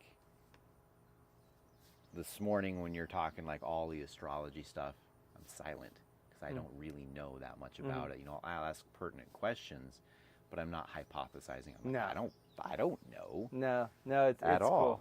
And what's really cool about your Virgo placement, it's in an unnatural placement because it's over the 11th house. So 11th house is friends and community building. It's also future orientation. So here you have your farm. Yeah. You have all these kids. You're like, building a community, all these things. And it's just like, of course, your sun Virgo in the 11th house. Like you're literally like the epicenter for the bears in our area. It's just like, It's so wild. Yeah. And like, as I think through like my inner monologue, right? Like I'm always looking at the future. When this thing happens, then this will be, that's 11th that'll house. Be great. That's 11th house sun. That's where I'm always at. That's 11th house sun. It's like, when my fruit trees start bearing, I look at that and I'm like, okay, I'm going to plan these out. And in 4 years, like off to the races. Yeah. We're going to be making cider and we're going to do this. We're going to do this. Once the seed company grows this, then we can do this. And it's like, that's really fascinating. Yeah. And another thing that we were talking about that was really cool was we were talking about how, how like a grandparent and a grandchild, they get along really well. They say it always skips a generation. Well, to your point, Cypher Bear, you will have that with generations. So you'll see like the boomers don't get along I should say the Gen Xers don't really get along with the boomers. And the Gen Xers don't really get along with the millennials either, but they get along really well with the silent generation, and they get along really well with the Zoomers. And it's because there's a skipping pattern that occurs. And it's just like the millennials with their hyper protective equity thing. They actually resonated more with the hyper liberalism of the Pluto going through Leo, where it's all about me type of thing. They get along they get along much better, right? And then you'll find that now Pluto's in Capricorn, the millennials will get along with those kids really well. It always skips a generation because the cusp, like you asked about, always has so much energy. And in Ayurvedic medicine, like wherever you have the most amount of energy, if there's a weakness in that area where there's all this extra energy expressing, it's going to express as a problem. It's going to express as like pain. It's going to express as like some sort of malady in the body. So you're only as strong as your weakest link. That's what boundary layers will show you. And that goes to the fence analogy. Like, what are boundary towns? Like, I had to do border crossings for like 20 years in all these different countries. So I was exposed to like border towns all throughout Europe, all throughout Central America, all throughout India. And these border towns are always like zones where they have some sort of barrier, right? And where do all the cops or all the law enforcement, where do they all focus? They focus on where there could be some sort of breakthrough, where the weak spot is, where the choke point is. That's what they're always watching. In fact, sometimes in different border towns, they'll purposely make one like a honeypot to attract, the people to take them down. It's a pincer move in military terms. So it's pretty interesting to see that whole thing with boundary layers and like the fence and the boundary really allows for there to be some sort of cohesion within the area that perimeter creates. Totally. Do you want to go into what we talked about this morning about the 7 generations? I thought that was really fascinating. Do you remember that? I do a little bit. How about you lead that one? I don't know if I remember well enough. We were talking about the whole concept of sins of the father. Yes. And how I think maybe the law of return there, and thinking of 7 generations down the line comes from that. But we were like, okay, well, so for the sins of the fathers to be carried out for 7 generations, like what does that mean? And I forgot exactly like what your part of it was, but I had this aha moment. It was like, holy crap, when you're breeding a new plant variety, it takes roughly 7 generations to breed out the characteristics you don't want and stabilize the genetics. So we talked about, maybe that it's the same pattern with resolving the sins of the father and familial and societal trauma that goes through that. It takes those 7 generations to like distance yourself from that and restabilize and like point that new direction. So it was just I guess what I came away with after that big discussion was that it was like, okay, so here's another pattern, another fractal that we see that has both physical implications in plant breeding and the societal, like etheric, however you want to like term that, interpersonal generational stuff. And it's just I thought that was really cool this morning. Yeah, that was cool. Yeah, because we're also bringing up the notion of Christ and the notion of how he came to, as the fulfillment of the law, to release people from the blood debt. you know, because you had the seed, like you had all the people in the Old Testament of like, what seed did you come from? Yeah. And then his whole thing is like, look, the sins of your father do not matter. That's right. That's, yes. I It, just remembered the other thing. Go on. oh, no. So we talked about like the analogy of Christ being that genetic mutation, right? Yes. Like you're going through that 7-year refinement period, and it's going to take time, or you choose to accept that, and it's like boom, Right. right? And that's analogous to that freak genetic mutation, and you suddenly have like stable genetics. It's this whole other thing where it's like, oh, well, I didn't actually have to do that. It's just like boom, there's that thing, and you're off to the races. Yeah. And then you get into the social programming of like the last 25 years, because so you just talked about the Christ as being the mutation that sets you free from this previous genetic, you know, borders, right? Yeah. Well, in the series X-Men, the sign of the X with the circle around it, that's actually symbolic of the Antichrist. Oh, I did not know that. And Xavier, like when you go into the whole X-Men thing, that whole thing is about the mutants are the evolution. Right. But they invert it where it's always about the physical. Whereas Christ is, you're in this world, but you're not of it. Right. It's no longer an eye for an eye. Yeah. Like, it's no longer, you're no longer on a ledger. I'm teaching you the law of love. There is no ledger in love. If there's love, there's enough energy, trust. Right.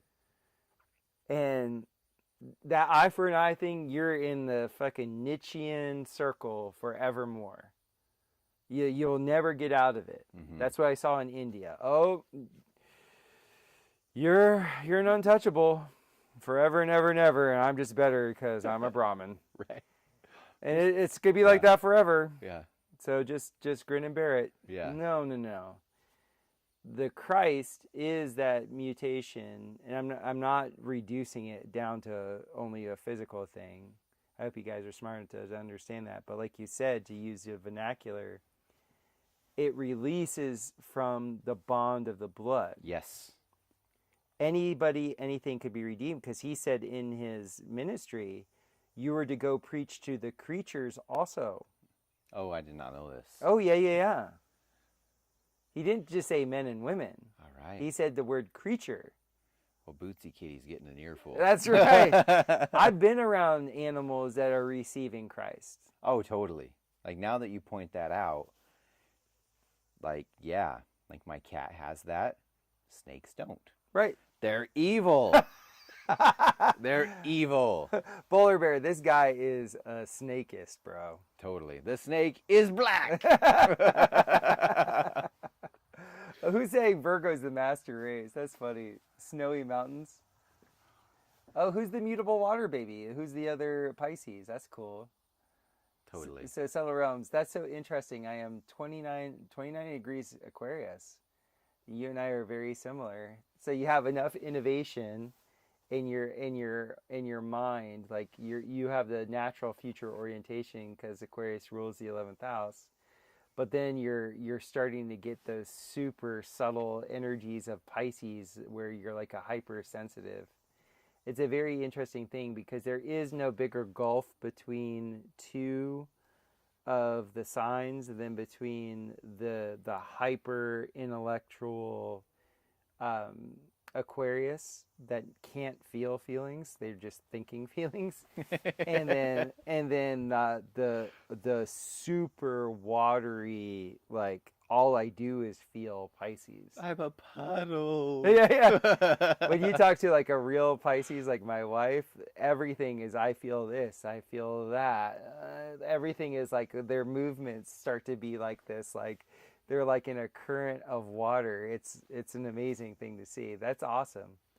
So I appreciate that because at least in sidereal astrology, if you're 29 degrees Aquarius in tropical astrology, I would have to know the exact date, but you're getting towards the null zone. There's also the only break between two constellations in the entire zodiac is between Aquarius and Pisces. There is an actual gap, and so yeah. So what happens to people who are born in the gap? There's a lot of... They're gingers, aren't they? With no soul. No, those are like, first degree Aries, really, really fucking red. No, I have some theories. I think it reflexes actually to the Gardner constellation.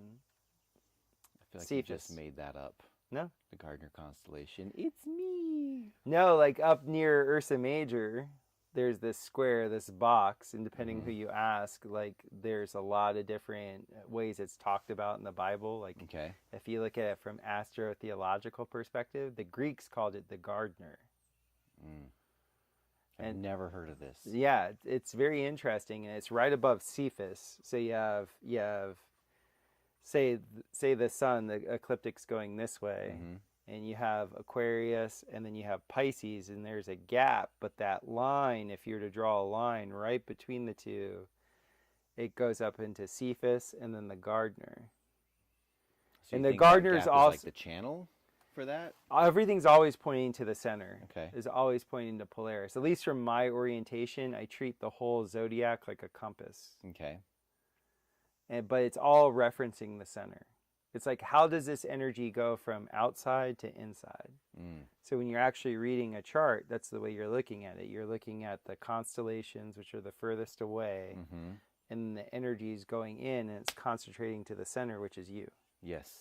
I get that. You're an analog of Polaris. Right. But you're an analog of Polaris relative to the frequency of your location. So it's like... It's a perfect hologram. Yeah, I can see that. Yeah. It's that pattern again. Yeah, it's really neat.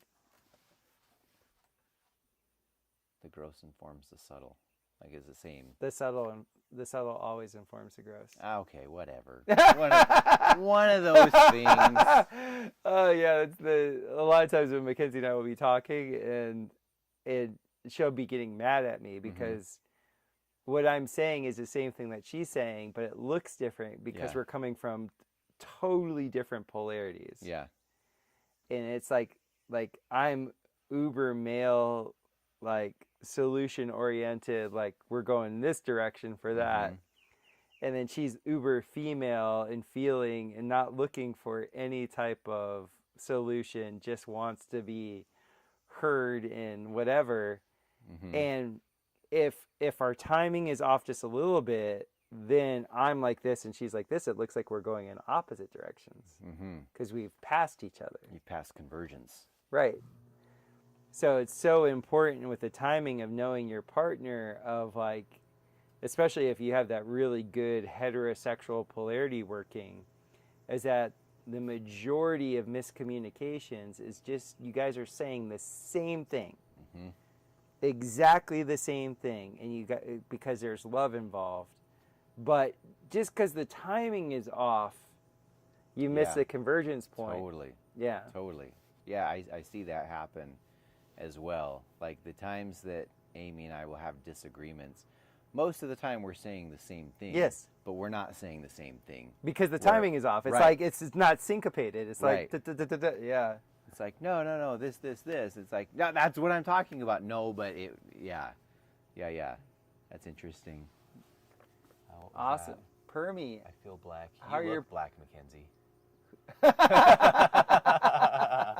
It's her freckles, dude. We figured out her freckles. They're her expression of melanin. Yeah, that makes sense. Stay away from Bowler while I'm not in town, Mackenzie.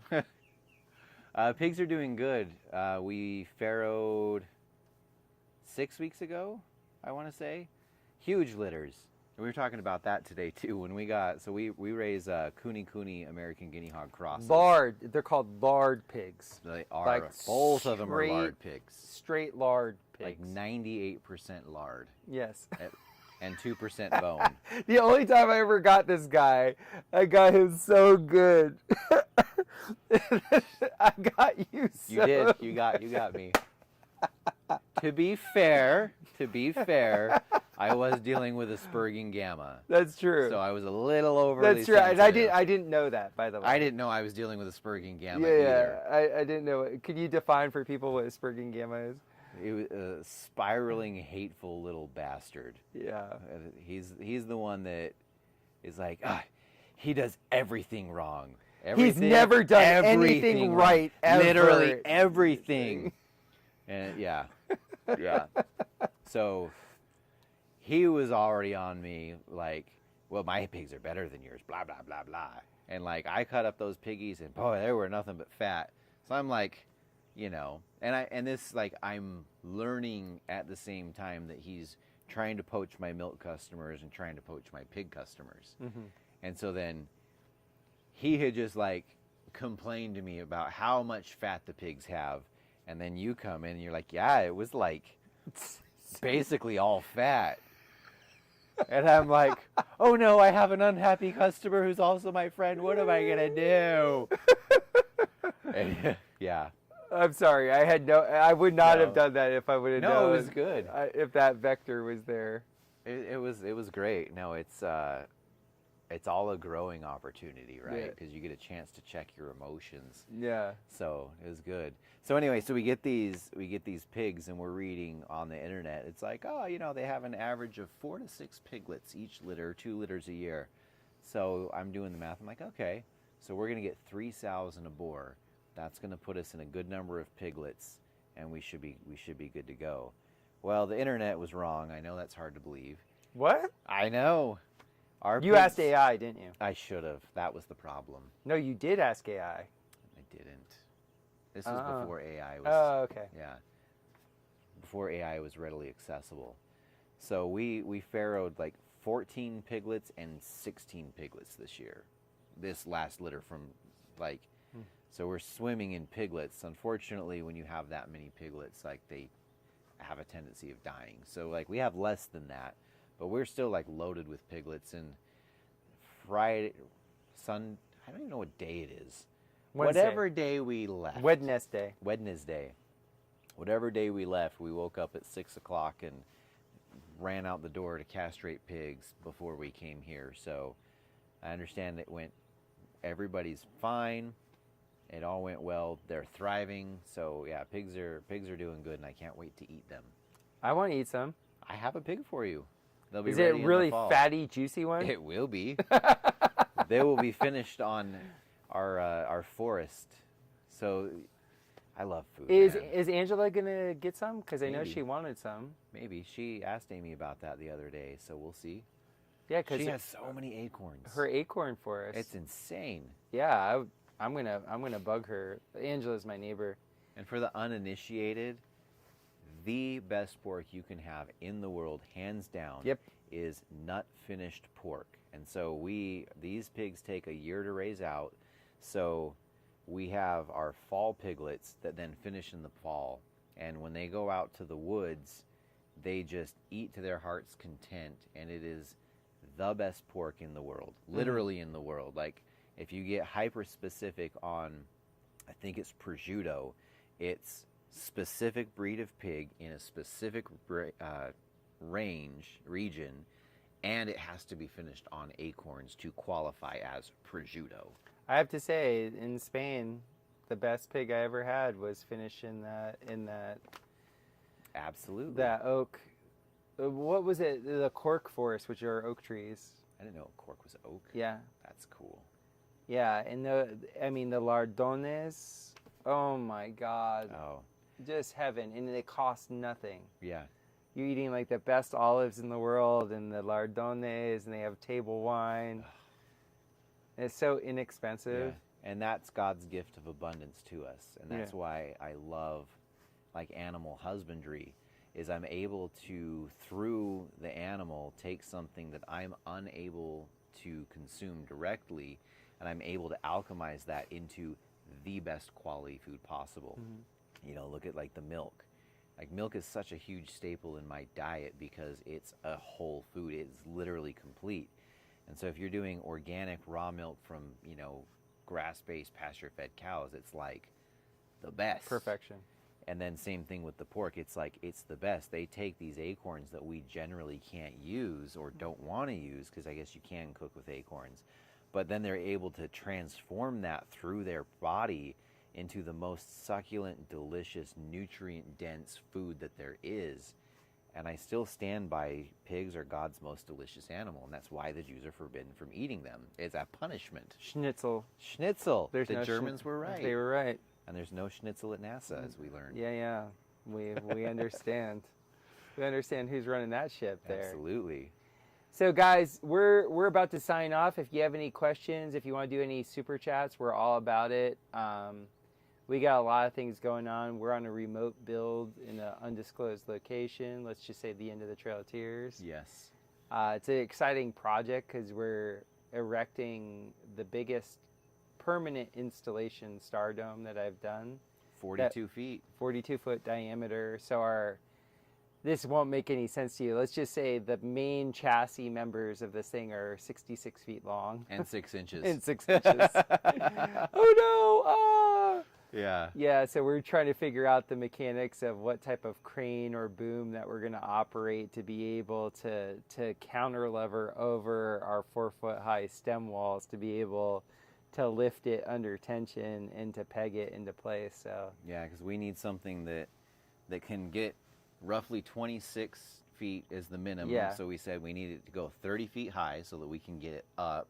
It needs to be able to reach out 21 feet, yeah. And it needs to be able to lift between 12 and 1,500 pounds. Yeah. So if anybody has that, just hit us up and we'll meet at a public place for the exchange. Yes, yeah, Cypher Bear, I'm sure you've worked with a lot of heavy equipment, so you'll probably be able to help us out with that if you know of anything. It's cool. It's definitely the larger scale that we go, it gets harder, but the fulfillment is one of those things that are check out Spider Crane. Awesome. Thank you, Cypher Bear. Yeah, it's one of those things where it's always good to push yourself a little bit, because when you push yourself, you can test your own boundary layers. Mm-hmm. Like when you're uncomfortable, you're hitting a boundary layer within your being. And that's where the genius strikes. Yeah, it really does. Just uncomfortable enough that you start having to operate outside of the confines of discipline. Right. And it's like you get that aha. Yeah, though one of the best books I ever read on human development was this book called Engineering Superman. And it was about how you can engineer yourself to be consistently in the zone. Mm-hmm. And one of the things is that you have to have an element of danger. And the only way you can really have the element of danger is if you have a secondary element of having skin in the game, which means you have to be vested in what you're doing. Like there has to be something, and by vested, we're also talking about the vestments. Yes. Today. This is my favorite part about this trip. Like, obviously we're crushing on the job site because it's what we do. And obviously I miss my family dearly, but the amount that we get to bro out is just next level. Yeah, it is. And our client likes to bro out too. Totally. His ear keeps getting closer and closer. But the to be vested means if there's a supposed mess up, if there's a mistake, there are real consequences. Like there's a consequence. And so a lot of people that don't ever put them in, well, I should say it this way. I should say it in the positive. Most people engineer their life to be inconsequential because they don't want the risk factor. Totally. So they go into things that are quote unquote known. Mm-hmm. And the thing I took away from our discussion the most today was we all came away with understanding that the synchromistic way of being, where you're riding the lightning, you're riding this, like you don't really know, because what's the saying about faith? It's a belief in something unseen. Unseen. So like the role of the male archetype is to have have ultimate faith in God and in knowing God is the only provider. And so you have that faith, so you don't really know what's going to happen. You're not coming from an egotistical point of view where you're doing the inconsequential thing and you're just in this rote way of being. You know, the only promise I ever made to my wife when I first met her was, I was like, there won't ever be a dull moment. Because I had seen enough of my own life of being like somebody that rides that synchronistic wave of like, the only thing I really know about myself is that I trust God. All the rest of the stuff is variable. And I'm not going to say it's not. I just know I have a lot of variation in my life. And I told her that, and she was like, yep. Like, if you want like the standard deviation person, like, Yeah. that's not it. So what I would say is, if you're into your development, if you're into your actual growth as a being, put yourself in situations where there's consequences. Totally. Put your neck out there a little bit.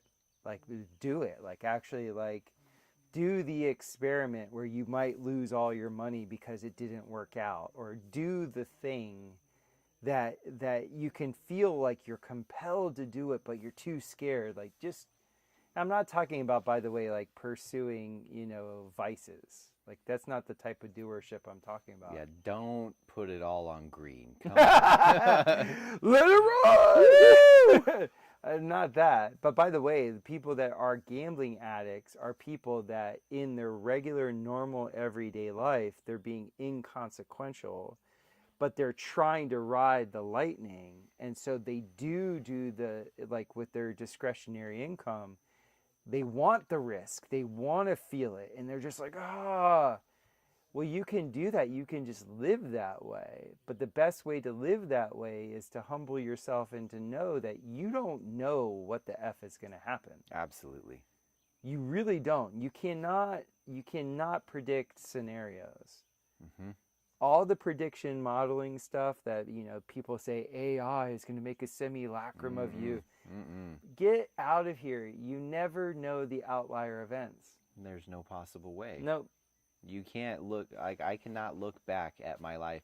Now, I can look back now and understand the progression, but there's no possible way that progression could have been anticipated because it's too weird. Right.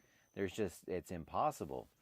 But the overarching theme within that, and why I can sleep so soundly, kind of, because whatever, that's the side. But the reason I have like that faith, and why I feel confident in moving forward and chasing my passions, no matter how harebrained they may be, is that I know that at the end of the day, it's all going to be okay. Yeah. And that this is like, these are the growing opportunities. And I don't know, from like a professional development income perspective, I don't necessarily know where, the next paycheck comes from beyond the immediate projects, right? But what I do know is that we are provided for, and so I don't worry about how am I going to make ends meet. I just know that it's going to happen, right? And then that, I think that fully embodies that male energy of like, I'm going to show up and I'm going to work my ass off. That's my job. God's job is to put those opportunities in front of me that I can't see and anticipate, and it's all going to work out. And then my wife has ultimate like trust in me and can let go and be like, you said you have this, you have that confidence that that like it's just going to be okay, and I can settle into what I need to do. Yeah. And when we don't live your life that way, that's, I think, where you get, the neurotic people that just can't handle it. And I think that's why so many of them choose that like known variable safety predictability, because they can't really let go, and they just get like, yeah. I wouldn't ever want to live life like that. And that kind of loops us all the way back, and we can end on this, is the schizophrenic. Yep. It loops us all the way back, because in the well-adjusted schizophrenic, not the broken one, not the maladapted. But the well-adapted schizophrenic has this loop where they know that they don't know, and for whatever reason, God has graced them with the ability to be aware of the subtle. Mm-hmm. And the more information that they gather, the more it's very, very obvious that if you're putting all your eggs into the security basket of the materium, Mm-hmm. your body's going to die. Every single body that you know of is going to die. Totally. But the whole Jesus aspect of it, like you're set free by understanding that you're in this world, you're not of it. You have this body, but it's not who you are. Totally. It's something that you get to experience and get to learn the lessons that God wants you to learn, and then you transition into your greater glorious body. That is something that's probably like something we can't even imagine. Has to be. Yeah. So yeah, man, great discussion. Totally. It's awesome to hang. Absolutely. Thank you guys for coming out and hanging out. Check Mr. Permie out on Instagram. He's Grateful Harvest Seeds. Grateful Harvest Seeds. I'm BioCharisma, as you guys already know, and I really appreciate your guys' time and attention, and we will see you guys soon. See you later.